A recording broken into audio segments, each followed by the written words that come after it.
22A SID భూములపై ఉన్నతాధికారులు వైకాపా నేతల కన్ను. జగన్ హయాంలో అడ్డగోలుగా యజమానులతో ఒప్పందాలు.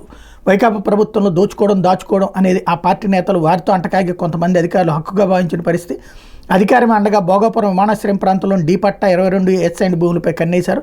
రాష్ట్ర స్థాయి ఉన్నతాధికారి సహకారం కూడా తోడవడంతో బరితెగించారు. విజయనగరం జిల్లాలో జాతీయ రహదారికి ఇరువైపులా ఉన్న భూముల స్వాధీనానికి పావులు గదిపారు. గతేడాది మే నెలలో భోగాపురం అంతర్జాతీయ విమానాశ్రయం భూముల పరిశీలన వంకతో వచ్చిన కొందరు ఉన్నతాధికారులు తమకు అనుకూలమైన D/పట్టా భూములు చూసుకున్నారు. వీరికి స్థానిక అధికారులు సహకరించారు. విజయనగరం జిల్లా సరిహద్దుల్లోని విశాఖ జిల్లా భీమిలి రెవెన్యూ పరిధిలో అన్నవరం నుంచి చేపలపాడ వరకు 630 ఎకరాలు 22A భూముల యజమానులతో చర్చలు జరిపారు. వారిని ఒప్పించిన ఉన్నతాధికారి కుటుంబ వ్యాపార భాగస్వామి ఎకరాకు 2 లక్షల నుంచి 5 లక్షల వరకు అడ్వాన్సులు చెల్లించారు. ఆ తర్వాత భోగాపురం మండలం వైపు తూడెం, దెబ్బలపాలెం, పిన్నింటిపాలెం, రామచంద్రపేట, చింతపల్లి, బర్రిపేట, కందివలస వరకు వందలాది ఎకరాలు D/పట్టా భూములకు గాలం వేశారు. స్థానిక వైకాపా నాయకులు మధ్యవర్తిత్వం, స్థానిక రెవెన్యూ అధికారుల సహకారంతో ఒప్పంద పత్రాలు రాయించారు. ప్రభుత్వం మారడంతో బెదిరింపులు అన్నటువంటి వార్తని ఇక్కడ ప్రధానంగా హైలైట్ చేశారు. అప్పట్లో అమరావతి గురించి సాక్షి రాసుకొచ్చేది, ఇప్పుడు భోగాపురం గురించి ఈనాడు ఆంధ్రజ్యోతి రాస్తూనే ఓవరాల్గా అయితే రాజకీయాలకి రాష్ట్రంలో నడుస్తున్నటువంటి